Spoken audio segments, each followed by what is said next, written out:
시간에도 저희들은 하나님 나라의 비밀이라는 주제로 하나님 말씀을 상고하고 있습니다. 마태복음 13장에는 천국에 대한 8가지 비유가 등장합니다.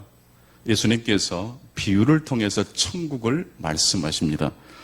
지난주에 우리는 알곡과 가라지 비유를 마태복음 13장 24절로 30절 말씀을 통해서 공부하였습니다. 알곡에게는 알맹이가 있습니다. 실제가 있습니다. 천국이 있습니다.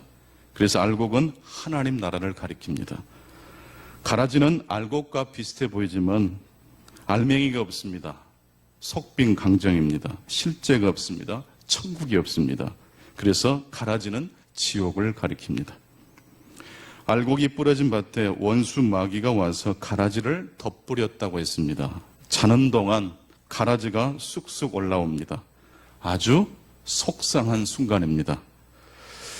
자칫 믿음을 가진 사람들이 믿음을 잃게 될 수 있는 순간입니다. 왜 하나님이 통치하시는 이 나라에 악한 일들이 생깁니까? 라는 질문이 터져 나올 때가 있지 않습니까? 하지만 우리의 믿음보다 언제나 더 우선되어야 할 것이 있습니다. 그것은 하나님의 나라입니다. 하나님 나라의 본질입니다. 하나님 나라에 대한 지식이 우리의 믿음보다 더 중요합니다. 로마서 10장 2절에 보면 이스라엘 백성들이 왜 미끄러졌는지에 대한 이유를 바울 사도는 그들이 하나님에 대한 열심이 있었지만은 하나님에 대한 무엇이 부족했다고 말씀하고 있습니까? 지식이 부족했습니다. 우리의 믿음과 열정보다 항상 무엇이 중요합니까? 하나님의 나라에 대한 지식입니다. 하나님의 성품에 대한 지식입니다. 알고 보니까 자는 동안 가라지만 자란 것이 아니었습니다. 성경은 자는 동안 알곡이, 천국이, 하나님의 나라가, 진정한 실제가 쑥쑥 자라났다고 말씀하고 있습니다. 할렐루야. 성도 여러분, 언제나 우리의 믿음을 하나님의 지식에 기초하실 수 있기를 바랍니다. 내 믿음과 열정보다 하나님에 대한 지식을 더 신뢰하실 수 있기를 바랍니다. 알곡을 밭에 심은 농부는 기다립니다. 씨를 뿌린 다음 농부가 해야 될 일은 별로 없습니다. 그래서 성경 말씀에는 씨를 뿌린 다음에 잤다라고 표현을 하고 있습니다. 자는 동안 가라지가 올라왔고 자는 동안 알곡이 자라났습니다. 자는 동안 농부가 자는 동안입니다. 여기서 잔다는 의미는 하나님께 맡겨드린다는 의미입니다. 내려놓는 시간이 바로 자는 시간입니다. 내려놓음이란 어떤 일을 하지 않는다는 의미가 아닙니다. 하나님의 통치와 하나님의 다스림을 신뢰한다는 의미입니다. 성도 여러분, 언제나 어디서나 하나님이 통치하심을 믿고 신뢰하실 수 있기를 바랍니다. 하나님을 신뢰하시는 사람들은요, 자신을 들볶지 않을 겁니다. 어떤 일을 해도 어떤 일이 진척이 더뎌도 자신을 들볶지 않습니다. 왜냐하면 하나님이 통치하신다는 것을 기억하기 때문입니다. 작가가 되고 싶은 분들이 있다면 그냥 글을 쓰면 됩니다. 글을 쓴 다음에는 그 결과는 어떻게 하면 될까요? 하나님께 맡기면 됩니다. 좋은 글을 써야지 자기 자신을 달달 볶으면 안 됩니다. 어떤 목표와 계획을 여러분 잡으셨습니까? 하나님과 동역하실 수 있기를 바랍니다. 이게 삼위일체 주일의 의미입니다. 그것이 바로 내려놓는다는 의미이기도 합니다. 내려놓는다는 것은 예수님과 함께 멍에를 매는 것입니다. 멍에가 솔직히 무겁지만 예수님과 함께 그 멍에를 매기 때문에 그 멍에는 가벼워집니다. 우리 인생의 짐이 결코 가볍지 않습니다. 하지만 우리들이 주님께서 내 삶의 멍에를 함께 져 주시기 때문에 그 진리를 믿기 때문에 감당할 수 있는 것입니다. 이것이 바로 하나님 나라의 통치와 하나님 나라의 축복입니다. 하나님의 나라는 이미 시작된 나라입니다. 이미 시작되었기 때문에 그 하나님 나라는 죽어서 가는 나라가 아니라 지금 오늘 하나님의 신실하심과 하나님의 다스림을 의지하고 신뢰하는 사람들의 삶 가운데 경험되어질 수 있는 나라인 줄로 믿습니다. 보네포 목사님은 그런 말을 했습니다. 그리스도인은 결코 사람을 만날 때 홀로 만나지 않는다고 말을 합니다. 늘 그리스도의 임재 가운데서 사람을 만납니다. 덕분에 우리 그리스도인들은 서로를 판단하는 인간의 무서운 습성으로부터 벗어날 수 있습니다. 사람은 만나기 전에 그 사람을 다 평가해버리지 않습니까? 그 사람의 과거를 가지고 현재를 평가해버리고 심지어 미래까지 결정지어버리는 경우가 얼마나 많이 있습니까? 그러나 하나님의 다스림과 하나님의 통치, 하나님과 함께 멍에를 메고 가는 사람은 사람을 만날 때 결코 자기 혼자 만나지 않습니다. 그 자리에 누구 함께 하십니까? 하나님의 나라가 있습니다. 하나님의 통치와 하나님과 함께 그 자리에 그 사람을 만나기 때문에 그 사람의 과거, 현재, 미래를 속단하지 않습니다. 누구를 만나든지 지금 이미 임한 하나님의 나라와 함께 그 사람을 만나는 저와 여러분 되실 수 있기를 바랍니다. 그러므로 우리는 결코 혼자가 아닙니다. 우리는 언제 어디서나 나 홀로 있지 않습니다. 성령 하나님이 우리 마음에 함께 해 주실 겁니다. 성부 하나님께서 우리를 축복해 주시고 계십니다. 예수 그리스도의 보혈이 우리를 감싸주고 계십니다.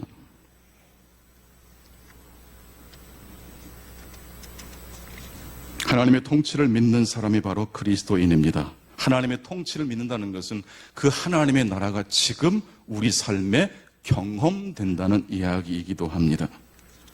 누구를 만나든지 어떤 계획을 세우실 때에 하나님이 어떤 일을 하고 계시는지를 질문하실 수 있기를 바랍니다.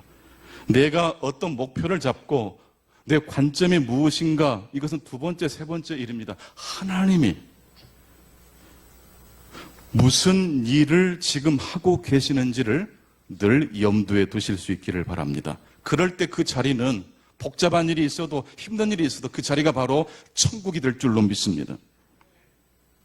우리는 누구를 만나든지 무엇을 하든지 하나님의 나라가 하늘에서 이루어진 것처럼 이 땅에 임하기를 기도합니다. 그래서 우리는 누구를 만나든지 그 사람을 축복할 수 있고 사랑할 수 있습니다. 하나님이 우리에게 힘을 주시기 때문입니다. 우리가 그 사람을 축복할 때 하나님이 우리 옆에서 우리를 격려해 주고 계시기 때문입니다. 때로 하나님께서 주무시는 것처럼 여겨질 때가 있습니다. 하지만 그 시간은 사실 하나님이 주무시는 것처럼 보일 뿐이지 사실 그 시간은 알곡이 자라나는 시간입니다. 하나님이 일하시는 시간입니다. 하나님의 나라가 성장하고 확장되는 시간입니다. 나와 하나님이 협력하는 시간입니다. 내 힘으로만 끙끙댈 때는 너무 힘들어서 잠도 오지 않습니다. 하지만 내 연약함을 하나님께 맡기는 순간 그 자리가 천국이 될 줄로 믿습니다. 광야에서 양을 치던 모세의 눈에 우연히 떨기나무에 불이 붙는 모습이 보였습니다. 신기하게도 그 불은 시간이 지나도 꺼질 줄을 몰랐습니다. 모세에게 나타난 불은 꺼지지 않는 불이었습니다. 꺼지지 않는 불. 그래서 그 불은 하나님의 불꽃입니다. 하나님의 나라를 품고 있는 하나님의 불인 것입니다. 세상의 열정과 세상의 불꽃은 어느 정도 시간이 지나면 다 사라지고 맙니다. 인기도 사라지고 열정도 사라지고 능력도 사라지고 내 인생의 어떤 힘도 사라지지만 하나님의 불꽃은 영원히 꺼지지 않는 불꽃인 줄로 믿습니다. 그래서 나의 열심이 아닌 하나님의 열심을 기초로 하여 우리 인생을 시작하시는 저와 여러분 되시기를 축원합니다. 10분 있는 자 비유가 마태복음 13장 3절 이하에 나옵니다. 첫 번째로 우리들이 공부했던 비유입니다. 그 비유에 등장하는 씨 뿌린 농부는 참 이상한 농부입니다. 씨를 뿌린 농부는 좋은 밭에만 씨를 뿌리지 않고 길가에도 뿌리고 돌이 있는 밭에도 뿌리고 심지어 가시떨기가 흐드러지게 피어있는 바로 그 못된 못쓴 밭에도 씨를 뿌립니다. 농부는 씨앗을 뿌리되 아무데나 뿌립니다. 바로 이것이 천국이라고 말씀하고 있습니다. 천국은 마치 아무데나 씨를 뿌리는 농부와 같다고 우리 주님이 말씀하십니다. 아무데나 누구를 가리킵니까? 우리 자신을 가리킵니다. 내가 성공했을 때뿐만 아니라 내가 미끄러져 낙심하고 절망 가운데 있을 때 나를 찾아오시는 분은 누구십니까? 예수 그리스도입니다. 모세를 살려낸 것은 바로 이 천국 이야기였습니다. 그리고 오늘 그 천국 이야기가 오늘 우리의 인생을 다시 일으켜 주실 줄로 믿습니다. 40년 동안 광야에서 내 인생은 끝났다라고 이미 사망 선고를 내렸던 모세에게 하나님은 찾아와서 하나님의 말씀과 사명의 씨앗을 불을 붙여 주셨습니다.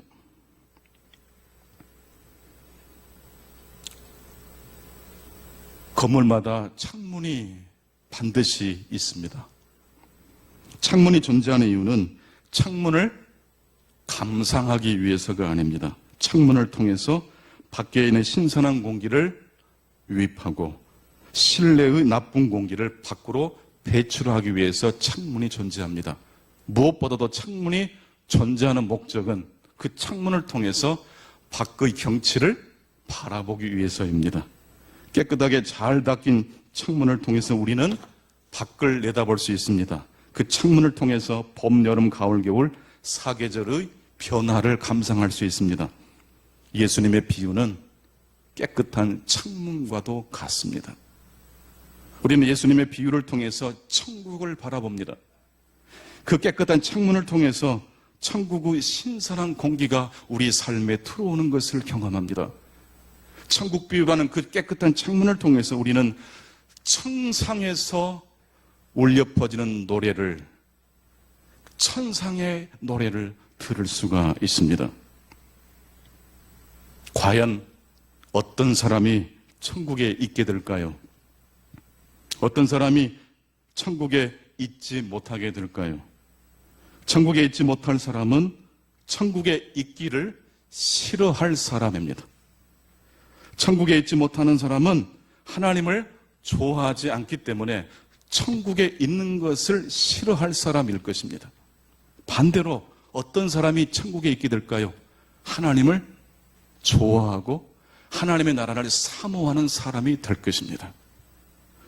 우리 예수님께서 마태복음 13장에 이 천국 비유를 군중들에게 전해주셨고 제자들에게 또 따로 이 천국 비유 말씀을 선포하셨는데 군중들 대부분은 이 천국 비유 말씀을 듣고 그 말씀을 수용하지 않고 거부했습니다. 왜냐하면 자기들의 생각했던 천국과 예수님이 말씀하신 천국이 달랐기 때문입니다. 견해가 다르고 의견이 엇갈릴 때 그 자리가 지옥이 되어버립니다. 하지만 견해가 다르고 의견이 일치가 되지 않을 때에도 천국을 경험할 수 있습니다. 여러분, 어떤 사람을 좋아하면요, 그 사람이 나에게 싫은 말을 해도 그 이야기가 좋게 들릴까요? 싫게 들릴까요? 좋게 들려요. 무슨 이유가 있겠지. 하나님을 좋아하면, 하나님 나라를 사랑하면 성경을 읽어도 까다롭고 이해 안 되는 말씀이 문제가 되지 않습니다. 저도 고등학교 때 저를 아껴주신 선생님의 과목은 굉장히 열심히 공부했던 기억이 있습니다. 좋아하면, 사랑하면 까다로운 문제, 나와 의견이 일치가 되지 않아도 문제가 되지 않습니다. 사랑하는 사람들은 반드시 그 사랑하는 이야기를 밖으로 표를 내기 마련입니다. 사랑하는 것을 감추는 것이 사랑하는 것을 티내는 것보다 훨씬 어렵습니다. 마찬가지로 하나님을 사랑하고 하나님의 나라를 사모하는 사람도 티를 내기 마련입니다. 자기도 모르게 하나님의 주신 은총에 기뻐서 노래를 부르고 사람들을 격려하고 위로해 주는 말을 합니다. 이게 전도입니다. 하나님이 여러분을 부르신 목적 중에 가장 중요한 게 바로 그것입니다. 코로나 바이러스가 우리의 삶을 위축시키고 있지만 이 천국 바이러스가 그래서 더더욱 필요한 시기인 줄로 믿습니다. 성도 여러분, 하나님을 사랑하십니까? 하나님의 나라를 사모하고 계십니까? 하나님을 사랑하고 하나님 나라를 정말로 사랑하는 사람이라면 오늘 밤 하나님이 나를 데려가신다면 천국에 갈 자신이 있는가라는 질문보다는 오늘 밤 하나님이 나를 데려가지 않는다면 내일 아침에 무슨 일을 할 것인가라는 질문을 더 좋아하고 그 질문을 가지고 세상을 살아가게 될 것입니다. 하나님의 나라는 죽어서 가는 나라가 아닙니다. 하나님의 나라는, 하나님의 사랑은 이미 시작된 나라요. 이미 시작된 나를 찾아와 나를 변화시킨 하나님의 사랑이기 때문입니다. 그러므로 성도 여러분, 오늘 그 하나님의 통치, 하나님의 사랑을 누리실 수 있기를 축복합니다. 마가복음 1장 15절에 보게 되면 때가 찼고 하나님 나라가 가까이 왔으니 돌이켜 복음을 믿으라. 하나님의 나라를 경험하라. 하나님 나라를 현재적으로 누리고 그 나라를 모르는 사람을 향해서 전파하라고 우리 주님이 말씀하고 계십니다. 하나님의 나라는 이미 시작된 나라지만 그 하나님 나라는 미미하게 시작되는 나라입니다. 예루살렘이 아니라 로마 제국이 아니라 갈릴리에서부터 시작된 나라입니다. 누구도 거들떠 보지 않았던 하나님 나라의 모습입니다. 하지만 그 하나님의 나라의 시작은 미미했으나 작은 자가 1000명을 이루는 것처럼 겨자씨 한 알이 땅에 심어져 자라면 그 높이가 무려 3m 높이까지 자라난다고 합니다. 그래서 나중에는 새들이 와서 둥지를 틀 정도로 자라난다고 합니다. 이게 바로 하나님 나라의 속성입니다. 하나님 나라는 겨자씨와 같습니다. 그 시작은 아주 미미하지만 그 시작이 우리의 눈에는 참으로 초라하게 보일지라도 갈릴리에서부터 시작된 그 하나님 나라 운동이 한 세기가 지난 다음에는 로마 제국의 그 복음이 전파되었고 BC AD 4세기경에 로마 제국은 기독교를 공인하는 기독교 앞에 항복하는 모습을 우리에게 보여주었습니다. 오늘 읽은 이 겨자씨 비유의 핵심은 두 가지입니다. 작은 겨자씨에서 큰 나무로 성장한다라는 이 메시지에도 의미가 있지만 보다 더 중요한 것은 하나님 나라의 연결성입니다. 겨자씨와 큰 나무는 분리되지 않고 처음부터 끝까지 하나로 연결되어 있습니다. 여러분, 어떤 큰 기업도요, 그 시작은 작고 미미한 지점에서부터 출발합니다. 한 사람의 열정, 한 사람의 아이디어에서부터 시작되는 것입니다. 하나님 나라도 마찬가지입니다. 겨자씨 한 알에서부터 시작됩니다. 중요한 것은 그래서 놀랍게 성장했다, 대단하다가 아니고 이 겨자씨와 이 나무가 언제나 영원토록 끊어지지 않고 연결되어 있다는 것입니다. 초심을 잃지 말자는 이야기입니다. 하나님은 겨자씨 한 알과 같은 믿음이 있으면 이 산을 면하여 저곳으로 옮길 수 있다고 말씀해 주셨습니다. 겨자씨를 잃어버리면 천국을 잃어버립니다. 겨자씨를 잃어버리면 천국 열쇠를 잃어버리게 되는 것입니다. 우리는 은혜로 구원을 받습니다. 은혜로 죄사함을 받습니다. 그리고 끝이 아닙니다. 은혜로 죄사함 받은 이후 우리는 계속해서 은혜로 살아가고 있습니다. 앞으로도 영원히 하나님의 은혜와 우리는 연결되어야 할 줄로 믿습니다. 시작도 은혜요, 현재 우리의 삶을 이끄는 놀라운 능력도 하나님의 은혜에 있습니다. 우리 성도들이 이 예배 시간에 또 어떤 모임을 가질 때마다 이 인사로 시작을 한다면 우리 예배는, 우리 교회는 굉장히 많은 변화를 가지고 올 것이라고 저는 생각합니다. 그것은 이런 인사입니다. 안녕하십니까? 따라서 한번 해보시겠습니다. 안녕하십니까? 아무개 성도입니다. 저는 회복 중에 있는 죄인입니다. 이게 겨자씨입니다.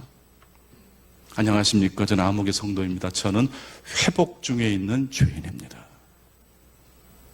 어느 순간 한국교회가 이 이야기를 잃어버렸어요. 겨자씨를 잃어버렸어요. 우리는 만나면 만사가 잘 되어간다는 말을 하기에 급급합니다. 즉 은혜가 없어도, 하나님의 도우심이 없어도 넉넉히 살아갈 수 있을 것처럼 이야기를 하고 산다는 이야기입니다. 전설의 복신 선수 무하마드 알리 이야기입니다. 한 번은 알리가 비행기를 탔는데 비행기가 이륙을 하려고 할 때까지 알리는 안전벨트를 매지 않았습니다. 승무원이 다가와서 안전벨트를 매달라고 요청을 했습니다.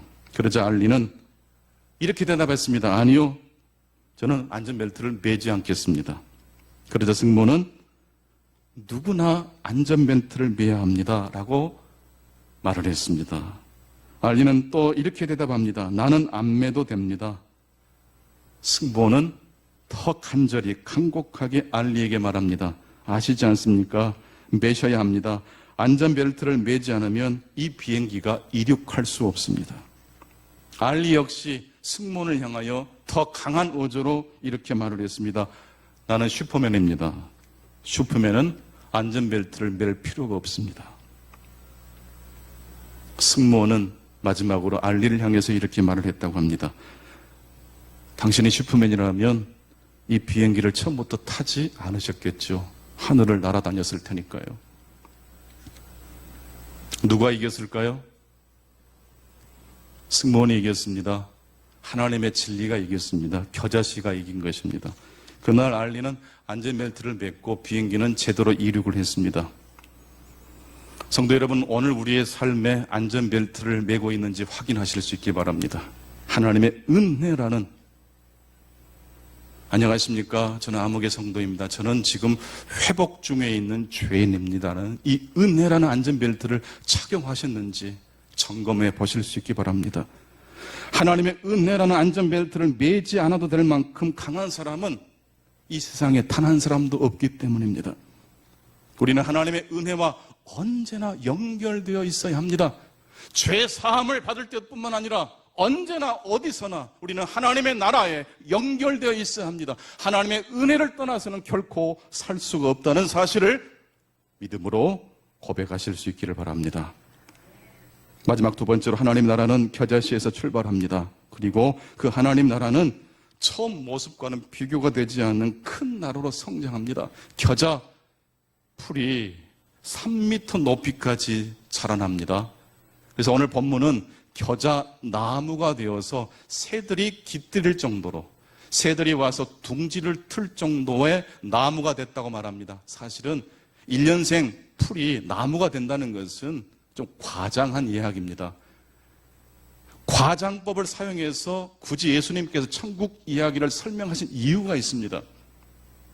하나님의 나라는 우리가 상상하는 상상을 넘어서는 엄청난 사이즈의 나라라는 것을 강조하시기 위함입니다. 하나님의 나라는 우리의 손에 결코 잡히지 않는 나라입니다. 우리의 상상을 초월하는 나라입니다. 과연 그렇다면 이 말씀의 구체적 의미가 무엇일까요? 상상도 할 수 없을 만큼 하나님 나라가 큰 나라라면 그 의미가 무슨 뜻일까요? 하나님의 나라는 사람이 통제할 수 있는 성공을 넘어서 우리가 컨트롤할 수 없는 것, 즉 의미를 추구하는 나라라는 뜻이기도 합니다. 성공은 언제든지 내가 하는 만큼 내 노력과 내 지혜를 가지고 이룰 수 있는 게 성공이라면, 의미 있는 삶을 향해서 나아가는 것이라는 것은요, 내가 의미를 창출할 수도 없고 내가 스스로 내 명예를 높일 수도 없는 것이고 내가 스스로 하나님의 칭찬을 끌어당길 수도 없다는 의미입니다. 내가 잘 살았다는 그 보람된 의미는 누가 주십니까? 성령님이 우리 마음에 그런 감동을 주실 때 가능합니다. 성공은 참 좋은 것이지만 그렇다고 해서 성공이 언제나 좋은 것만은 아닙니다. 미국 플로리다에서 열리는 개 경주에 출전하는 개를 훈련하는 이야기를 어느 책에선가 읽은 적이 있습니다. 개를 훈련시킬 때 정기로 움직이는 장난감 토끼를 잡도록 개를 훈련시킨다고 합니다. 그런데 어느 날 장난감 토끼가 고장이 났답니다. 그 바람에 개들이 장난감 토끼를 꽉 잡아버렸습니다. 고장 나지 않은 토끼, 장난감 토끼는 절대로 개들이 잡을 수가 없습니다. 개들보다 훨씬 빨리 달리기 때문입니다. 그런데 장난감 토끼가 어떻게 됐다고요? 고장이 났습니다. 그래서 개들이 소원을 성취했답니다. 그래서 개들이 행복했을까요? 멘붕이 와버렸대요. 개들이 어쩔 줄을 몰랍니다. 심지어 개들끼리 막 물어뜯고 광란의 모습을 연출했다고 합니다. 여러분, 성공을 내 손에 움켜쥐면 행복할까요? 실패한 사람이 실패를 통해서 무너지지만 성공한 사람은 성공했기 때문에, 장난감 토끼를 잡아버렸기 때문에 인생의 위기가 찾아올 수 있습니다. 그래서 우리 모든 사람은 성공한 사람이든 실패한 사람이든 우리 손에 잡히지 않는 토끼가 필요합니다. 하나님의 나라가 필요한 줄로 믿습니다. 우리에게는 망가지지 않는, 고장나지 않는 토끼가 필요합니다. 잡힐 것 같은데 잡히지 않는 토끼, 하나님의 나라입니다. 우리의 삶 속에서 이제는 성공을 넘어서 의미 있는 삶을 향해서, 하나님이 기뻐하시는 삶을 향해서, 보다 더 큰 그림을 향해서 나아가야 될 때가 왔습니다.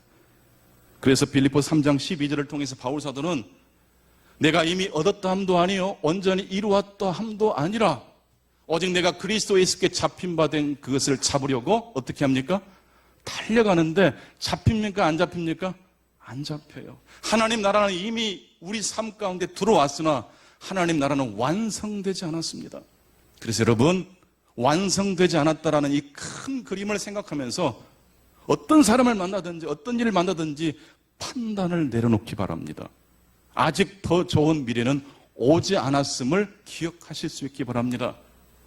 내가 통제, 컨트롤 가능한 성공은 성공할 때도 있지만 실패할 때도 있습니다. 하지만 고장나지 않는 토끼를 쫓아가는 삶, 하나님의 나라를 쫓아가는 삶은 우리 삶에 누구든지 가장 중심된 이야기로 들어와야 될 줄로 믿습니다. 기도하겠습니다.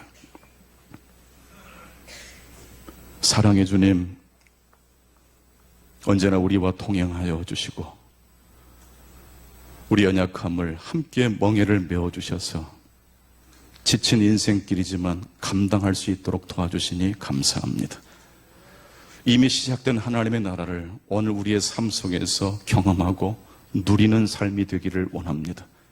겨자씨와 같이 우리의 첫 믿음, 우리의 믿음의 기초인 하나님의 은혜를 영원토록 잃어버리지 않는 저희들 되게 해 주옵소서.